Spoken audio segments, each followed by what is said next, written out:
Hi, welcome to Trends. I am Teresa Coates. I'm the National Educator for Shannon Fabrics, and I'm here today to talk to you a little bit about our fabrics and a fun quilt project that you could make with it.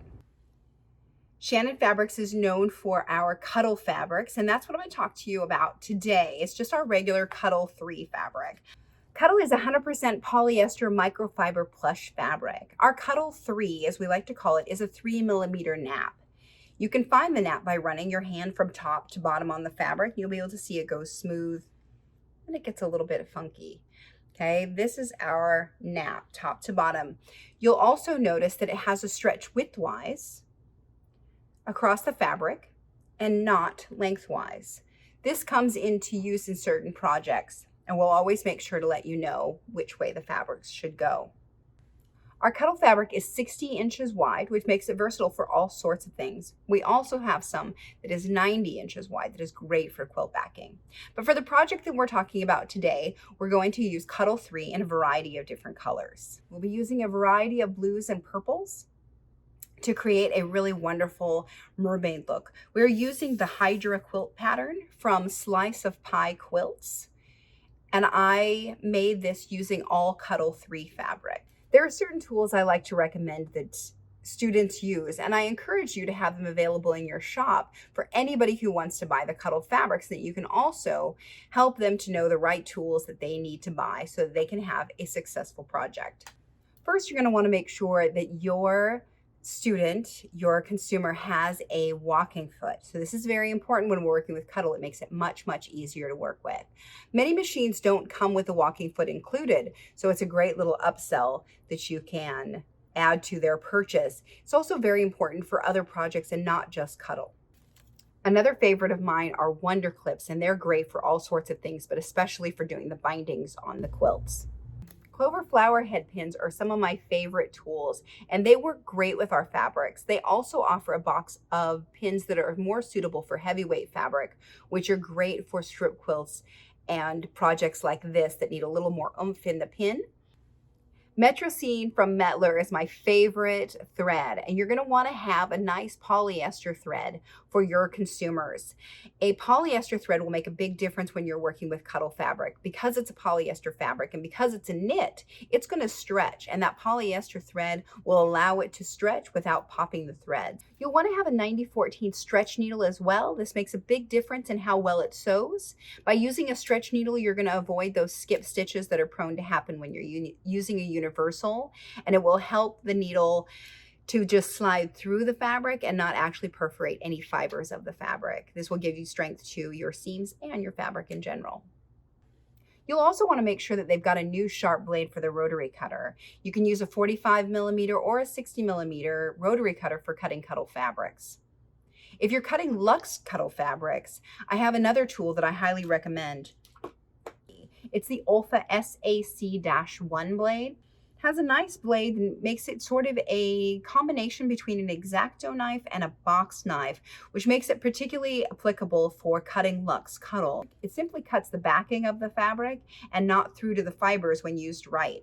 There is a demo of that at the olfa.com website in their blog on how to cut luxe Cuddle. You can also see it in a bunch of our videos.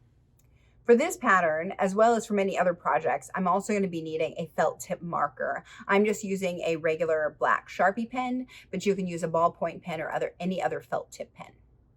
So let's get started. The first thing I need to do is cut out my squares. So in the pattern, she says to cut out a 6-inch square, and then you're going to use the template to round the bottom of the square. Because we're using Cuddle, I want to actually sew it while it's still a square. So I'm going to modify the pattern slightly. So I traced it out, and then I marked the 1/4-inch seam allowance and cut it out on that marking. So my pattern piece is actually the finished size of each scale. I'm going to trace around that on the back of each of my squares. I've just cut out the squares with my rotary cutter, and I have about 7-inch squares. Okay, so I'm going to use my pattern. I just traced it, and then I put some packing tape on it to make it a little bit stronger for myself. And I'm just going to trace around this. Okay, and this is our stitching line that I've created.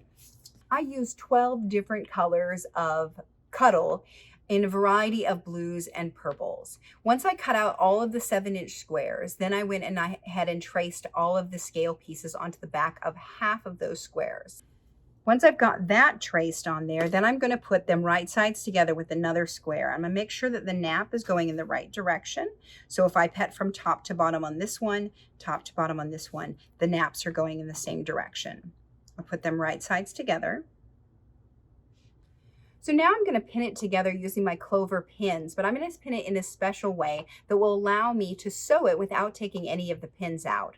Sometimes when you're working with curves and Cuddle, it's easiest to actually mark your sewing line, then sew it, and then cut it out. That's what we're going to do now. So I'm going to pin it outside of my tracing lines, so that when I come around this, I can actually just leave these in place. Now these pins are from the box set, and so they are much heavier pins and won't bend at all when I use it through the Cuddle. I'm gonna move that so that my head stays off of the black line. So I'm gonna sew it from here all the way around, and I'm gonna be able to leave these pins in there as I want to. If I wanna take them out, I can, but they can stay in place and hold everything right where I want it as I'm sewing. I'm going to sew around that entire U shape with a 3.5 millimeter stitch. It's a little bit longer than we would use for quilting cotton. And the reason for that is because the Cuddle doesn't feed through the machine quite as fast, and we want to have a little bit bigger stitches just in case we have to take it out. On some lower end machines, I will raise that stitch length to even a 4 or a 4.5. So if your consumers are having issues with it feeding through their fabric, make sure you let them know that they can open up that stitch length a little bit longer, and they can also lower their presser foot pressure to help it feed through the machine better. Okay, so I've sewn around this, and then I'm just going to shake them all out, do a little vacuuming, and voila, I have scales. So I've made 160 scales so that I can have a little bit of freedom in how I put them together, and then I'm just going to lay them out and assemble the quilt. I put together the Hydra quilt pattern following her instructions. I didn't really change anything except I made my seam allowance slightly larger on the strips across. So the first thing I'm going to do is I'm going to lay out the batting. I'm going to get that nice and smooth on the table, and then I'm going to lay out my fabric. My fabric is slightly larger than the cutting mat that I have on my table, so I'm going to do it in 2 segments. I'm going to lay it out, get it on the batting, and then I will twist it and put the other end onto the batting. Okay, I'm going to show you how I do that. So now what I'm going to do is I've got this together, and I'm just going to pull this back. And I'm going to use my little piece of parchment paper here.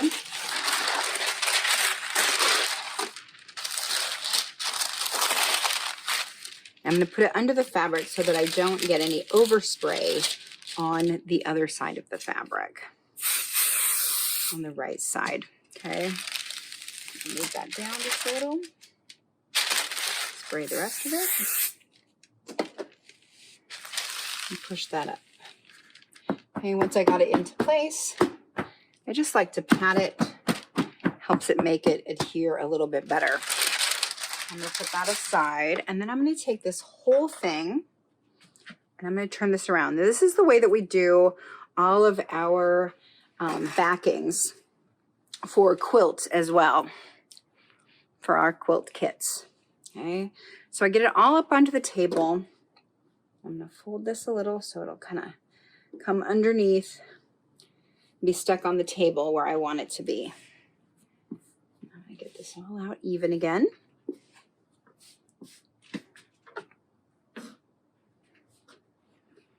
I'm going to spray the back of the fabric and work my way up.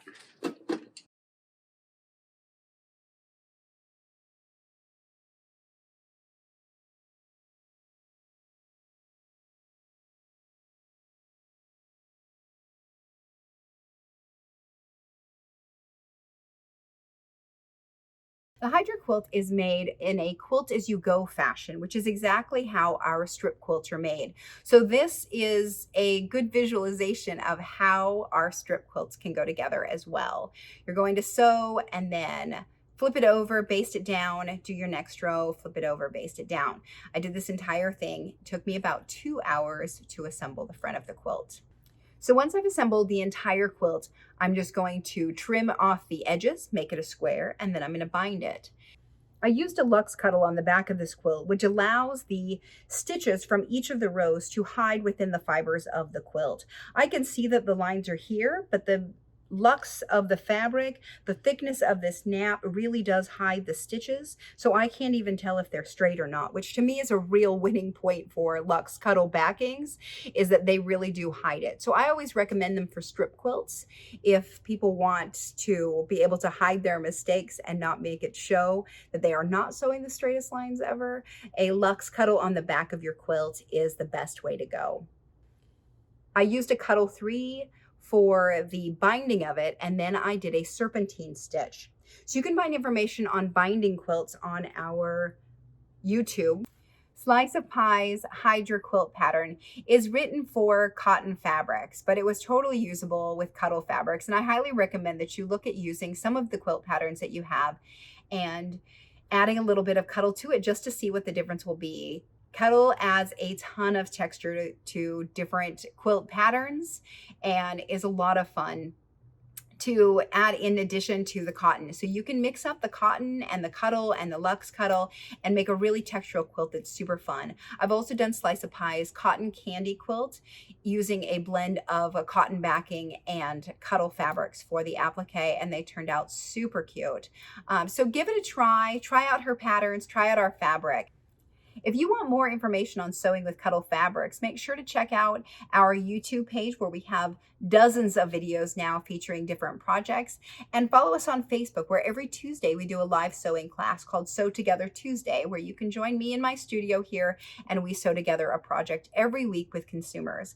It's a great deal of fun, and it's a great way for us to try out new patterns, new techniques, and to show people how to work with the fabrics.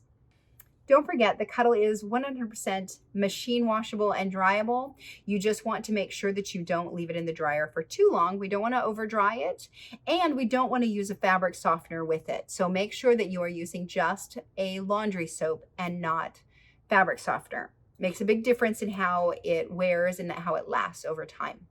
Otherwise, Cuddle is really kind of indestructible, and it will last for years. It's great for all sorts of projects, works great for kids and adults, and there's nobody who doesn't love the softness. Please visit us at shannonfabrics.com and reach out if you have any questions about our products. We're happy to answer them and happy to answer any sewing questions you might get from your consumers as well. Thank you so much for your time today, and happy sewing.